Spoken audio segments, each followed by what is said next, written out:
How to copy, move and delete text. The function of copy, move and delete are available in every word processor for moving any text or image from one position to another or to another document. Copying text can be useful if you need to duplicate words you have already typed, as it saves time and effort. Sometimes there is a need to move portions of text around your Microsoft Word document after you have finished typing it.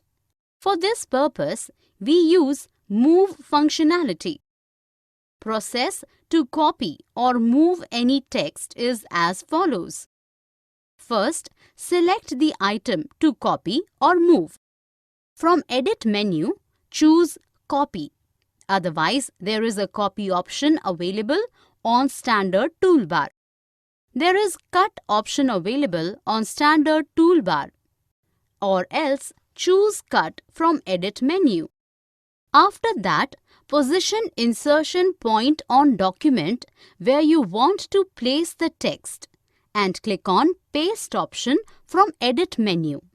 Else, choose Paste option from Standard toolbar.